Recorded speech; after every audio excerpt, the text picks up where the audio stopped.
प्रणाम आचार्य जी। अ, मेरा प्रश्न कंजम्पशन से रिलेटेड है। मैंने आपसे पहले भी ये पूछा था, लेकिन मैं और आपकी कई वीडियोस पे देखी हुई है मैंने, पर मैं फिर भी कनेक्ट नहीं कर पा रहा हूँ, रिलेट नहीं कर पा रहा हूँ। मेरा प्रश्न उस समय ये था कि कंजम्पशन एग्जैक्टली क्या है। मतलब, तो आपने कहा था कि अगर किसी सही काम के लिए किया जा रहा है, जैसे कि यहाँ पे हम जो इलेक्ट्रिसिटी यूज़ कर रहे हैं, कुछ भी यूज़ कर रहे हैं, तो ये कंजम्पशन में नहीं आता है। अदरवाइज़ वो कंजम्पशन में आएगा, चाहे आप कुछ भी छोटा सा भी चीज़ यूज़ कर रहे हैं। पर अगर कंजम्पशन कम हो रहा है या नहीं हो रहा है, ये गणनात्मक रूप से तो सामने नहीं कर पा रहे हैं कि भाई मैं ये कह दूं कि मैं तो आध्यात्मिक हूँ, तो मैं तो, मुझे आचार्य जी ने कहा है मैं तो सही कर रहा हूँ। अभी कुछ समय पहले ही मुझे एक अपने खुद की निजी मतलब उपयोग के लिए कंप्यूटर टेबल लेना था। मैंने 4-6 महीने उसको रोक के रखा। मैं यही सोच रहा था कि लूँ नहीं लूँ। कहीं ना कहीं एनवायरनमेंट, क्योंकि है तो लकड़ी, तो मैं इस मतलब मैं मिनिमल कर रहा हूँ या नहीं कर रहा हूँ, ये तो डिसाइड ही नहीं कर पा रहा हूँ ना मैं। नहीं, ये डिसाइड तो अरिथमेटिक कर देगी, ठीक है। इसके लिए आपको अध्यात्म नहीं, अंकगणित चाहिए भाई। भोग की जहां तक बात है, वो गिना जा सकता है ना। तो गिन लीजिए कि आप कितना भोग कर रहे हो। आपकी कुल जिंदगी कितने कंजम्पशन पर आधारित है, वो तो आप सीधे सीधे जोड़ घटाव से जान सकते हो। उसमें क्या समस्या है? समस्या जैसे कि अब यह है कि कुछ भी चीज़ दिखती है, अगर मैं अपने घर पे ही अगर आसपास चीज़ें देखता हूँ, तो मुझे लगता है कि मैं अगर मैं नहीं लेता तो भी चल जाता मेरा काम, ठीक है। तो फिर कभी लगता है कि नहीं, मुझे इसकी ज़रूरत भी थी, तो मिनिमल नहीं हो रहा। और अगर मैं ये सिर्फ अपने लेवल तक नहीं पूछ रहा हूँ, मैं सबके हिसाब से पूछ रहा हूँ कि मतलब ये कैसे कम होगा एग्जैक्ट, मतलब क्या। ये देख करके कि सबसे ज्यादा कंजम्पशन किस जगह पर आप कर रहे हो, उन जगहों को कम करो, हटा दो। मैं उदाहरण देता हूं, आंकड़े उदित बता देना मुझे, ऊपर नीचे कर रहा हूं तो। शायद कुछ ऐसा है कि अगर आप एक एक बच्चा पैदा कर दें, ठीक है, जो कंजम्पशन में ही आता है, तो आप एक साल में 40 टन कार्बन डाइऑक्साइड और पैदा करने के जिम्मेदार हो गए, ठीक है। ये एग्जैक्ट नहीं होगा आंकड़ा, भी ये बता देंगे, पर इसी तरह का है कुछ। अगर आपने एक बच्चा पैदा कर दिया तो आप एक साल में 40 टन अतिरिक्त कार्बन डाइऑक्साइड पैदा करने के गुनहगार हो गए। और अगर आपने एक पेड़ लगा दिया तो आपने 40 साल में 1 टन कार्बन डाइऑक्साइड कम कर दी। कर लो ना अरिथमेटिक, क्या समस्या है? ऐसे किए जाते हैं निर्णय। तो आप ये सोचो कि मैं पेड़ लगा देता हूं 2-3, तो इससे खाना पूर्ति हो जाएगी, तो क्या हो पाएगी? एक पेड़ 40 साल में 1 टन कार्बन डाइऑक्साइड सोखता है, ठीक बोल रहा हूं? इतना ही है जी। ये फैक्ट नहीं था, पर इससे रिलेटेड था।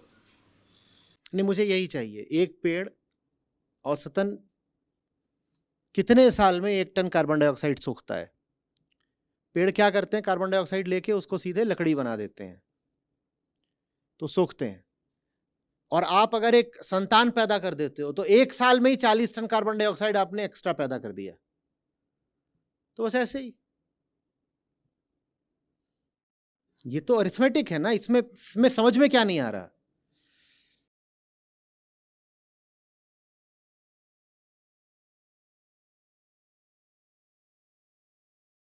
हाँ, और फिर वो दूसरा,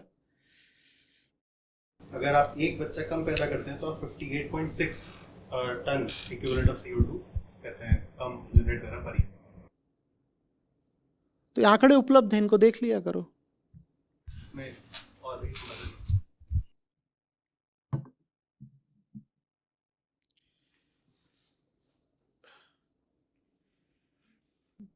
अब जैसे ये था ना कि टेबल ली कि नहीं ली, तो वैसे ही इसमें एक आंकड़ा दे रखा है कि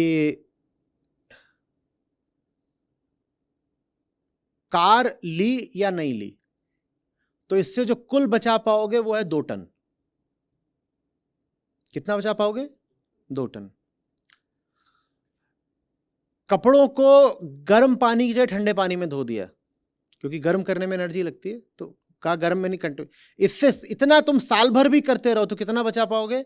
0.2 टन। हाइब्रिड कार ले ली, अपनी जो साधारण कार है फॉसिल फ्यूल वाली, उसकी जगह हाँ 0.5 टन बचा पाओगे बस। रिसाइकल करने लगे, रिसाइकलिंग की इतनी बात होती है ना, रिसाइकल, पूरे साल रिसाइकल करते रहो तो भी कितना बचा पाओगे? 0.2 टन। ये लाइट बल्ब्स जो हैं, फिलामेंट बेस की जगह तुमने ये वाले लगा दिए, क्या बोलते हैं इनको आजकल? हाँ, एलईडी के फिलामेंट वाले 100 वाट के होते हैं, हटाओ ये लगाओ। पूरे घर के बदल डालो तो भी साल भर में बचा पाओगे 0.1 टन।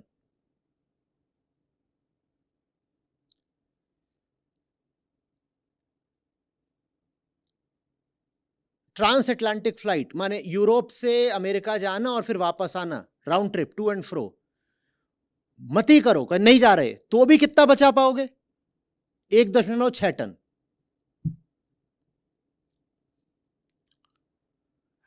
और बस एक बच्चा कम पैदा करो, तो मैंने बोला था कि 40 टन बचता है, 40 टन नहीं बचता, इसके हिसाब से 60 टन बचता है। हो गया अरिथमेटिक।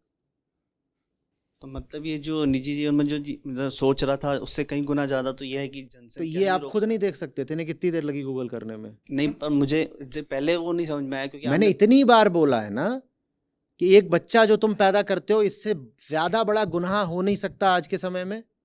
इतनी बार तो बोला है, और कितना बोलूं?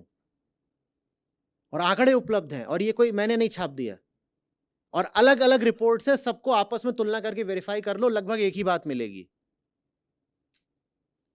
तुम जितना एक्टिविज्म दिखाते हो कि प्लास्टिक नहीं होगा, इलेक्ट्रिक व्हीकल चलाएंगे, बल्ब बदल दो, गीजर का कम इस्तेमाल करो, और क्या चलता है, डिस्पोजेबल, या कि कपड़ों का कम इस्तेमाल करो, ये सब फैड चलते रहते हैं। ये सब 0.1, 0.2, 0.5 वाले हैं। जो सबसे बड़ी डकैती है वो है बच्चा पैदा करना, वो सीधे 60 की है। तुम कितने पेड़ लगाओगे कि एक बच्चे की भरपाई कर पाओगे? तुम पूरा जंगल लगा दो तो भी एक बच्चे की भरपाई नहीं कर सकते। तो ये जो बात है ना कि बच्चे कम पैदा करो, वृक्ष ज्यादा लगाओ, बिल्कुल बेवकूफी की बात है।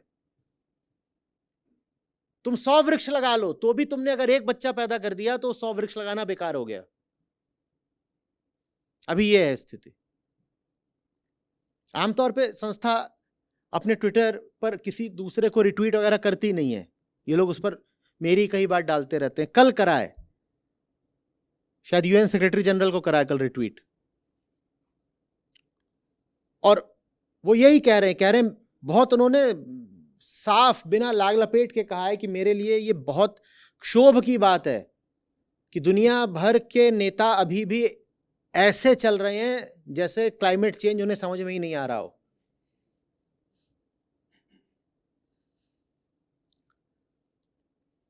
अब बचेगा ही नहीं कोई, पर अगर बचे 100-200 साल बाद लोग, तो वो आज के समय को 2020-2030 की ओर देखेंगे और उनको बड़ी हैरत होगी। वो केस स्टडी लिखना चाहेंगे, वो रिसर्च करना चाहेंगे कि ये जितने सब लोग थे, सबने कौन सा नशा कर रखा था कि इनको समझ में नहीं आ रहा था कि आप दुनिया बर्बाद कर रहे हो और 10-20 साल के अंदर अंदर बर्बाद कर रहे हो, खत्म। इन्हें समझ में नहीं आ रहा था। क्या कैलकुलेशन बची? ये लो है कैलकुलेशन सामने सारी। मिनिमलिज्म 2 तलों पर काम करता है। आंतरिक तल पर वो आपके मन को विषय वासना मुक्त रखता है, ठीक? नहीं 50 चीजों की जरूरत है तो नहीं रखी, जब 50 चीजें नहीं है तो 50 चीजों से मन मुक्त है। आंतरिक तल पर उसका ये लाभ होता है, ये आध्यात्मिक लाभ है उसका। और जो उसका दूसरा लाभ होता है वो है जिसकी अभी हम चर्चा कर रहे थे, पृथ्वी बच जाएगी। और मिनिमलिज्म में जो सबसे बड़ी चीज है वो है मिनिमल, हाँ, ह्यूमन बीइंग्स। और थोड़ी कुछ होता है मिनिमलिज्म। मुझे खेद है अगर मैं ये बात आज से पहले स्पष्ट नहीं कर पाया आपको। मिनिमलिज्म का मतलब ये नहीं होता है कि आप अपना ये स्वेटशर्ट या कच्छा बनियान मिनिमल रखोगे। इसको मिनिमल रख के क्या हो जाएगा? हालांकि उससे भी है, मैंने कहा आंतरिक लाभ ठीक है, वो विषय वासना वाला रहेगा कि जहां पे 5 चीज से काम चल सकता है वो 50 काय को रखे। लेकिन मिनिमलिज्म का आज के समय में जो सीधा सीधा अर्थ है वो ये है कि लोग मिनिमम होने चाहिए इस ग्रह पर। ये ग्रह नहीं बर्दाश्त कर रहा, हम बर्दाश्त की सीमा कब की पीछे छोड़ चुके हैं। बंबई गया था तो वहां कुंतल जोईसर थे, और तो उनसे लगभग 2 घंटे की बात हुई है इसी चीज पर। पूरा का पूरा अंग्रेजी चैनल पर छपा भी था कि साहब आप कहां मशगूल हैं, ख्वाबों से बाहर आइए। हम बड़े खास लोग हैं, हम विशेष रूप से अभागे लोग हैं। हम एक मास एक्सटिंक्शन के फेज में जी रहे हैं। मास एक्सटिंक्शन, साधारणतया जितनी प्रजातियां प्रतिदिन विलुप्त होती हैं, आज उससे 1000 गुना ज्यादा विलुप्त हो रही हैं। और कारण इंसान है, प्राकृतिक कारण नहीं है। प्राकृतिक कारणों से ही प्रजातियां विलुप्त होती रहती हैं, पर इंसान ने प्राकृतिक दर को 1000 गुना ज्यादा बढ़ा दिया। जितनी देर में हम बात कर रहे हैं इतनी देर में सैकड़ों प्रजातियां सदा के लिए विलुप्त हो गई। पहले भी हो चुके हैं मास एक्सटिंक्शंस, और उनकी वजह सदा कार्बन डाइऑक्साइड ही रही है। सदा तो नहीं, पर 3 बार, 5 बार हो चुका है, 6ठी बार चल रहा है। 5 में से 3 बार कार्बन डाइऑक्साइड की अधिकता के कारण ही हुआ था। पूरा सर्वनाश, कुछ नहीं बचा था। और इस बार भी उसी वजह से हो रहा है। क्या? Carbon dioxide. इसलिए मैं मिनिमलिज्म की बात करता हूं। और मिनिमलिज्म में फिर बोल रहा हूं, ये जूते या जीन्स मिनिमल करना बहुत अच्छी बात है, लेकिन पर्याप्त नहीं है। आप कहें मेरे 3 बच्चे हैं, लेकिन सबको मैं बस 3-3 जोड़ी कपड़े देता हूं, मैं मिनिमलिस्ट हूं, तो आप मिनिमलिस्ट नहीं, पाखंडी हैं। एक बार आपने 3 बच्चे कर दिया, अब उसके बाद आप कुछ नहीं कर सकते। उसके बाद उनको चाहे 3 जोड़ा कपड़े दो, चाहे 30 जोड़ा कपड़े दो, एक बराबर, बर्बादी हो गई।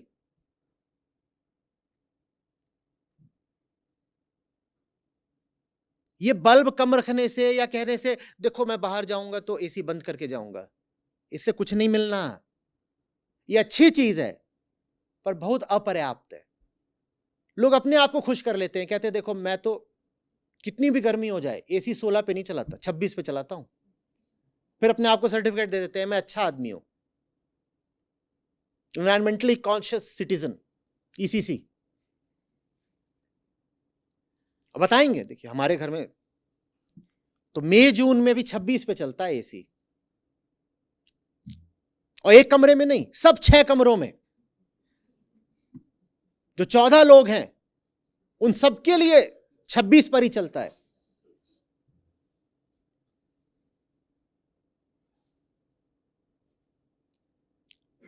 तीन भाई हैं, उनकी 3 बीवियां हैं, सबके 3-3, 4-4 बच्चे हैं, और सब बहुत गौरव का जीवन जीते हैं, क्योंकि 16 की जगह 26 पर एसी चलाते हैं, और सब्जी की पन्नी रिसाइकल करते हैं कि इसमें आलू धनिया आया था, इसको धो, काहे से धो? हाँ, पहले सर्फ से धो, फिर सैनिटाइजर से धो। इन्वायरमेंटली कॉन्शियस है।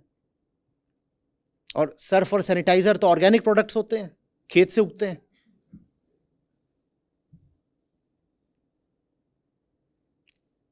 हम अपने आप को बहुत खुश रखते हैं,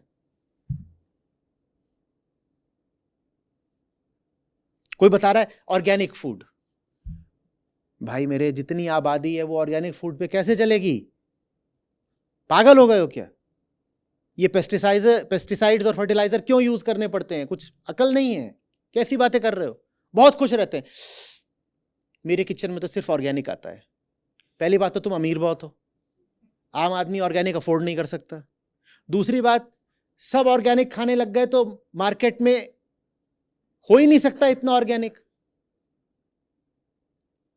पृथ्वी पर 800 करोड़ लोगों को ऑर्गेनिकली खिलाने की क्षमता नहीं है, तभी तो उसमें फर्टिलाइजर और पेस्टिसाइड डालने पड़ते हैं। तो कुल मिलाकर के एक ही समाधान हो सकता है, ये 800 करोड़ कम होने चाहिए, इसके अलावा कोई समाधान नहीं है।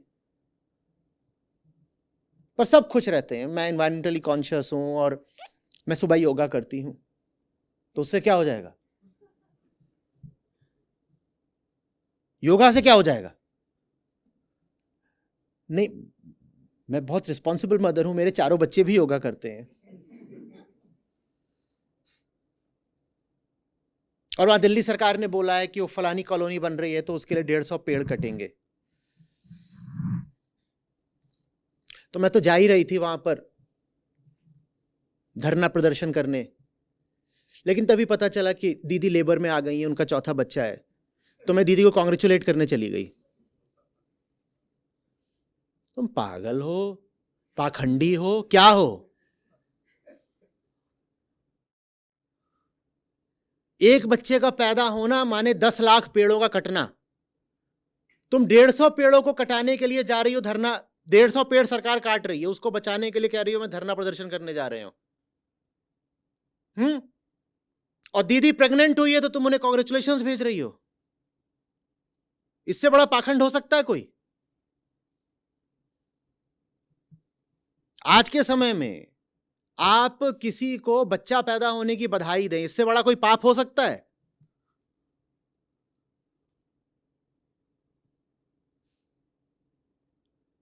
समझ में ही नहीं आ रही ना बात। आपके सामने हत्याएं हो रही हो तो लगता है कोई बुरी चीज हो रही हो, लेकिन जब बच्चा पैदा होता है तो वो कितनी हत्याएं अपने साथ लेके पैदा हो रहा है ये दिखाई नहीं पड़ता ना। वहां तो बस ये दिखाई पड़ता है वो क्यूट बंडल ऑफ जॉय, तो दिखाई नहीं पड़ता, तो सब ले बधाइयां बधाइयां बधाइयां। यहां भी अभी हो सकता है आप में बहुत जवान लोग बैठे हो, कईयों के अरमान हो, जो जवान नहीं है उनके भी अरमान हो, जो और जवानी से दूर जा चुके होते हैं उनके फिर जवान लोगों से अरमान होते हैं, बेटा जो मैं करके नहीं दिखा पाया वो तू करेगा।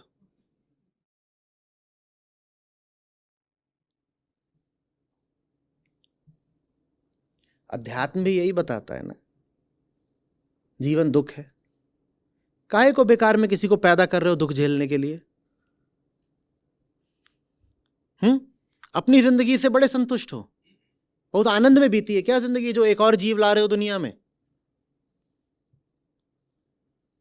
इतना जरूर कर रहे हो कि वो बेचारे जो जंगल में पड़े हुए हैं बेजुबान निरीह, उनको कहीं का नहीं छोड़ रहे, बर्बाद कर दिया, पूरी की पूरी उनकी प्रजातियां खा गए। ये नहीं कि एक दो जीव, स्पीशीज ही खत्म कर दी।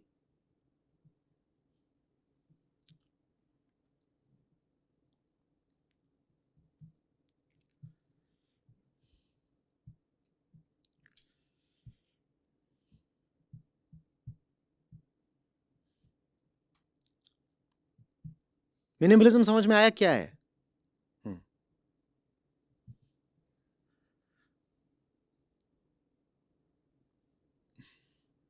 कौन से 2 फायदे बताए? एक तो भीतरी फायदा क्या होता है? जिंदगी में चीजें कम रहती हैं, जब चीजें कम रहती हैं तो झंझट कम रहता है, आसक्ति कम रहती है।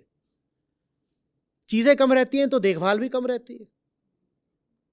ठीक, चीजें कम रहती हैं तो किसी ऊंची चीज पर समय बिताने की मोहलत ज्यादा रहती है।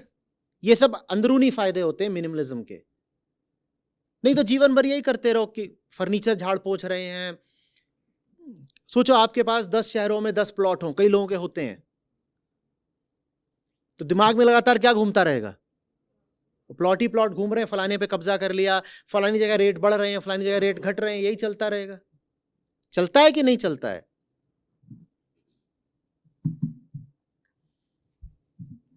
कम रखो। कितना कम रखो ये आपके विवेक को तय करना है।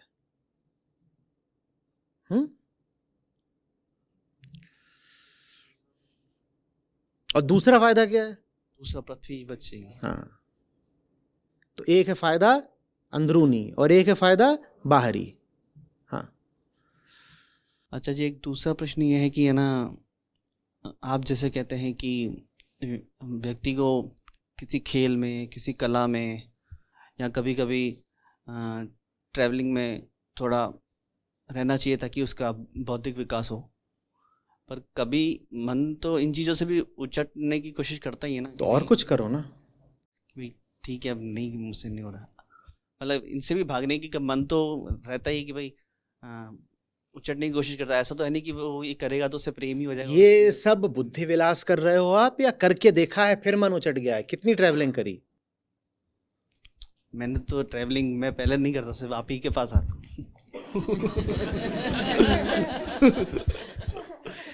एकदम अच्छे से रिकॉर्ड कर लो, बहुत लाइक्स आने वाले हैं। कितना क्यूट जवाब दिया है। क्या आचार्य जी आपने कहा ट्रैवलिंग कर लो, पर ट्रैवलिंग जब खूब कर लेंगे तो उसमें तो मन उचट जाएगा ना। करी कितनी है? नहीं, मैंने तो नहीं करी। नहीं, मैंने उसमें जैसे म्यूजिक ट्राई किया है, तो उसमें मैं कह रहा हूँ, जैसे मैंने आप तो म्यूजिक में बिल्कुल पारंगत हो गए क्या? कोशिश चल रही है। हाँ, तो कोशिश करो ना, और गहरी कोशिश करो, घुस जाओ उसमें बिल्कुल। सतह सतह पर छूते चलोगे तो ऊब के अलावा क्या मिलेगा? आत्मा को अनंत क्यों बोला गया है? अनंत है तभी तो ऊब नहीं है ना उसमें। बाकी सब चीजें शांत हैं, उनमें अंत होता है, स अंत। जहां अंत है वहां ऊब है, सीमा आ गई ना। अब इसके आगे कुछ है ही नहीं इसमें। आत्मा अकेली है जिसमें कभी सीमा आती नहीं। अभी और भी है। अच्छा, अभी और भी है, बताओ क्या है? तो रुचि बनी रहती है, कभी ऊब नहीं सकते, अनंत।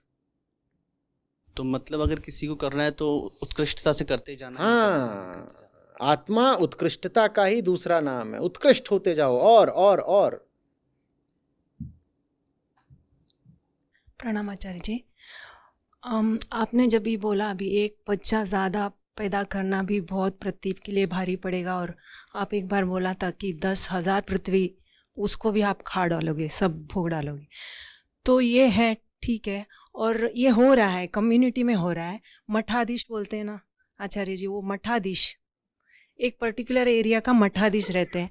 मैं बात करती हूँ मेरे रिलेटिव से, हमारा तो उम्र चला गया, दूसरा बच्चा, वो सब नहीं है, लेकिन यंगस्टर को वो लोग इकट्ठा करके एक जगह पे, वो धर्म का ये हो रहा है करके, वो सब हो करके वो बता रहे हैं कि और भी बच्चा पैदा करो, 1 नहीं, 2 नहीं, 3।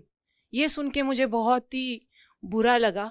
लेकिन उनका ये आर्ग्यूमेंट क्या है कि अपना कम्युनिटी के लोग बहुत कम हो रहे हैं। अरे कोई कम्युनिटी नहीं बचेगी, ना अपनी ना दूसरी। मेरा वही आर्ग्यूमेंट था, तुम जाके मुझे मत समझाओ, क्योंकि हम लोग 1-2 बच्चे पे आ गए हैं, एजुकेटेड है। मैंने एक पिक्चर देखी थी, रिलीजन के ऊपर बात करते हैं। उसमें एक गाड़ी थी, वो जल रही थी। गाड़ी जल रही है, और जितने लोग उसमें थोड़ा दिमाग वाले थे वो बाहर कूद गए। 2 ऐसे थे जो आपस में लड़ रहे थे अंदर, और वो अंदर ही जल मरे। उन्हें जलती गाड़ी नहीं दिख रही थी, उन्हें अपना दुश्मन दिख रहा था। उन्होंने कहा दुश्मन से निपटना ज्यादा जरूरी है, भले ही मैं खुद जल मरूं। कौन सी कम्युनिटी? मास एक्सटिंक्शन समझ रहे हो? कम्युनिटी छोड़ दो, कम्युनिटी वाले, दूसरी कम्युनिटी वाले तो फिर भी तुम्हारी अपनी स्पीशीज के हैं, प्रजाति के हैं। यहां तो सारी ही प्रजातियां खत्म हो रही हैं। आप कितने क्षुद्र तल पर बात कर रहे हो कि मेरी कम्युनिटी, उसकी कम्युनिटी। सुनामी आती है तो हिंदू मुसलमान देखती है क्या? समुद्र पहली बात तो समुद्र का तल बढ़ रहा है, दूसरी बात 70% पानी है। सूर्य से जो ऊर्जा आती है पृथ्वी पर,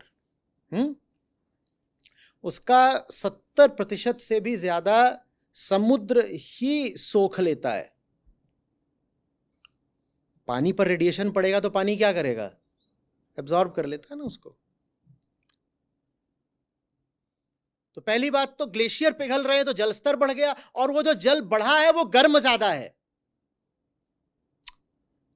जो ऊपर से आया रेडिएशन, अब वो वापस तो जा नहीं पा रहा, यही ग्रीन हाउस इफेक्ट है। अंदर आ गया, बाहर जा नहीं सकता। अंदर आ गया है तो एक तो बर्फ पिघला रहा है, समुद्र ऊपर उठ गया, और ऊपर ही नहीं उठ गया, वो और गर्म हो गया, वो पूरा शहर खा जाएगा, मुंबई खा जाएगा। तो वो जात धर्म देख के खाएगा, कौन सी कम्युनिटी?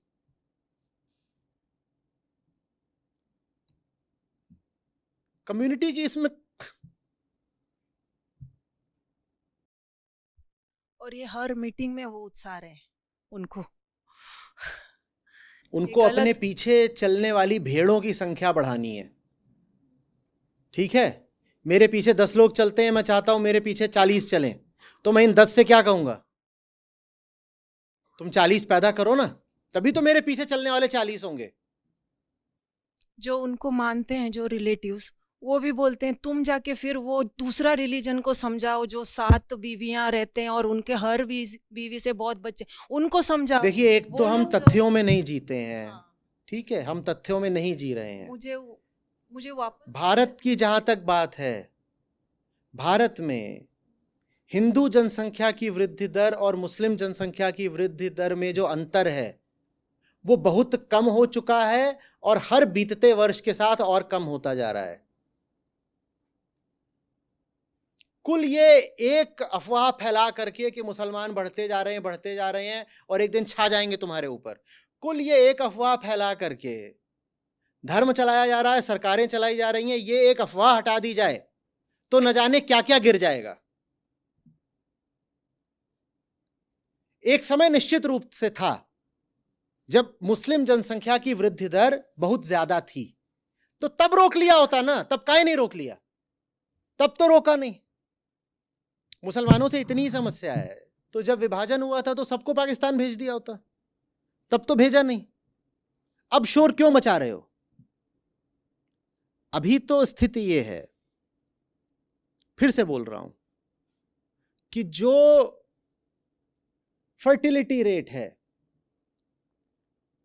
TFR, वो हिंदुओं में और मुसलमानों में जो दोनों के कर्व्स हैं वो लगातार कन्वर्ज कर रहे हैं।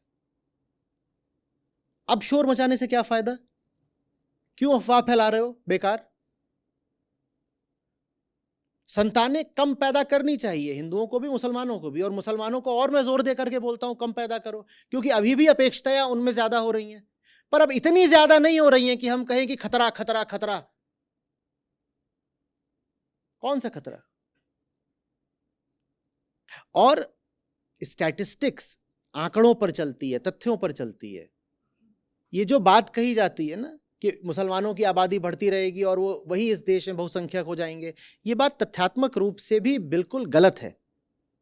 भारत की मुस्लिम आबादी 19-20% के स्तर पर आकर के रुक जानी है, वहीं पर इक्विलिब्रियम आ जाएगा।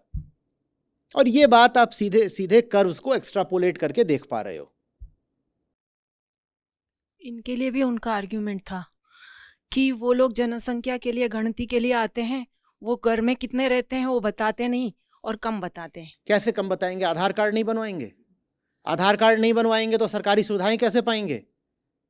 क्या बेहूदी बात है। ये कह रहे हैं कि नहीं उनकी वास्तविक जनसंख्या ज्यादा है, वो छुपा जाते हैं। कैसे छुपा जाएंगे? ड्राइविंग लाइसेंस नहीं बनवाएंगे, आधार कार्ड नहीं बनवाएंगे, पैन कार्ड नहीं बनवाएंगे, कैसे छुपा ले जाएंगे? पैन क्या भी तो नहीं बनवाएंगे, इनकम टैक्स नहीं देते, पैन नहीं बनवाते। आधार आधार आधार के बिना कैसे सरकारी सुविधाएं मिलेंगी?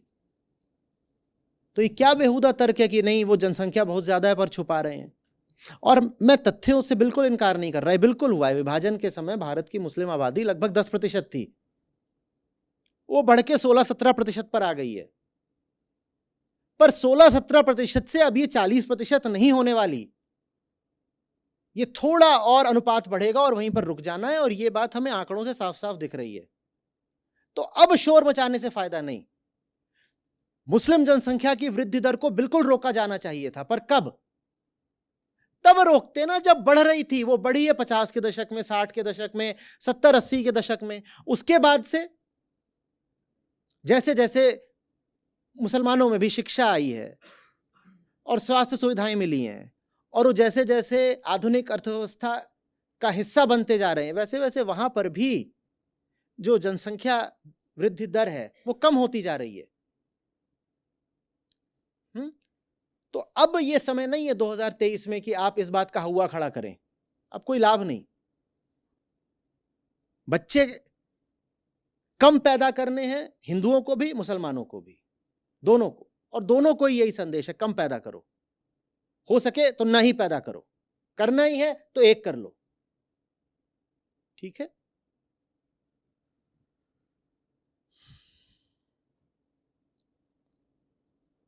इसमें बल्कि देख लो ना कहाँ पे ये जो इनके, नहीं सीधे सीधे आंकड़ा ही दिखा दो, सबको दिखा सकते हो तो, जो दोनों कर्व्स हैं कि दोनों कर्व्स कैसे एक दूसरे के पास आते जा रहे हैं, हिंदू और मुसलमान का जो ग्रोथ रेट का कर्व है।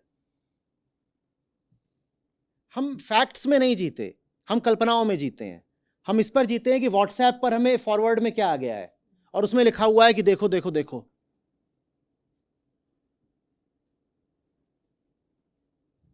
और ये व्हाट्सएप फॉरवर्ड कोई ऐसे ही नहीं भेज देता, ये पूरी एक फैक्ट्री लगी हुई है और इनके बहुत दूषित इरादे हैं। ये गंदे लोग हैं जो इस तरह की चीजें बना के भेजते हैं। आप क्यों इनके चक्कर में आ जाते हो? आचार्य जी, मैं ये सोच रही हूँ कि नेक्स्ट टाइम ऐसा कुछ हुआ सभा कुछ, उसका माइक लेके मैं ये वाला बात नहीं, आप उनको बस एक दिखा दीजिएगा कर्व, आपको बहुत कुछ बोलना ही नहीं है, एक ग्राफ काफी है जवाब देने के लिए। उनका कुतर्क क्या रहता है देखना है अभी।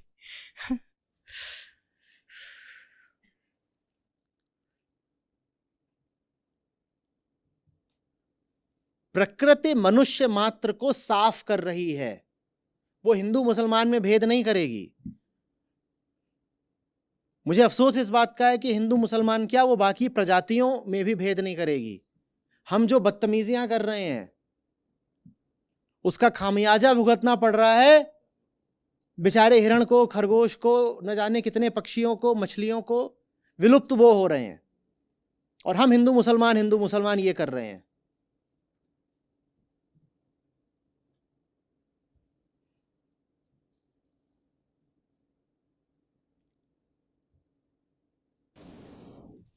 ग्राफ नहीं मिला इसमें, पर एक स्टार्ट ये मिला कि जो हिंदू पॉपुलेशन डिक्लाइन, जो ग्रोथ रेट का डिक्लाइन है वो 3% का है, और मुसलमानों अभी कितना है? अभी कितना चल रहा है? तो वही आंकड़े बता दो ना सबको।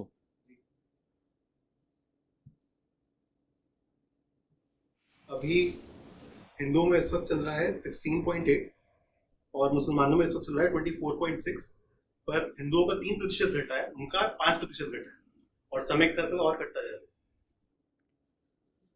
उनका ज्यादा घटी इसीलिए रहा है क्योंकि उनका ज्यादा ऊपर है, तो नीचे आ रहा है, तेजी से नीचे आ रहा है, और अगले 5-7-10 साल में वो लगभग उतना ही हो जाएगा जितना हिंदू जनसंख्या की वृद्धि दर है। और यहां हम बिल्कुल इनकार नहीं कर रहे कि मुसलमानों में जनसंख्या की वृद्धि दर हिंदुओं की दर से ज्यादा रही है, बिल्कुल रही है, लेकिन अब वो दर कम ही कम होती जा रही है, प्रतिवर्ष कम होती जा रही है। तो अब शोर मचाने से कोई लाभ नहीं, अब शोर मचाने से नुकसान ही नुकसान है। और टोटल फर्टिलिटी रेट का भी एक यहाँ पे डेटा है जो 2015-16 के हिसाब से बता रहा है कि हिंदुओं में इधर 2.1 पे पहुंच गई है और मुसलमानों में 2.6 पे आ गई, तो धीरे धीरे 2.6 काहे को बोलते हो कि औसत मुस्लिम महिला 5 बच्चे पैदा करती है? कितनी है ये, कितनी बताई? 2.6, that too in 2015-16. तो वो 2.6 से अभी 2.4 2.5 होगा, और प्रोपेगेंडा कर रखा है कि हर मुस्लिम महिला 5 बच्चे पैदा कर रही है। काहे को?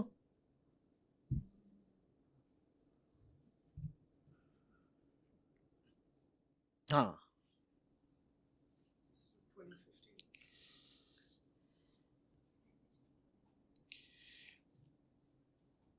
इसमें आपको अलग अलग रंग के कर्व्स दिख रहे होंगे, ठीक है।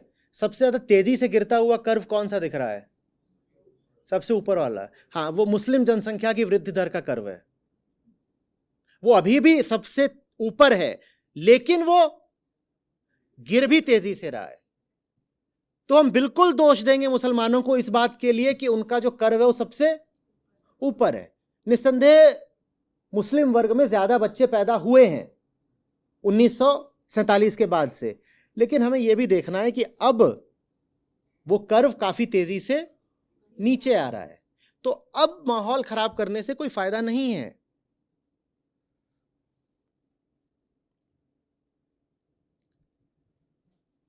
क्लाइमेट चेंज, मास एक्सटिंक्शन, हम इनकी बात कर रहे हैं बाबा। इसके सामने ये समुदाय या वो संप्रदाय ये बहुत छोटी बात हो जाते हैं। ये आ रही है बात समझ में?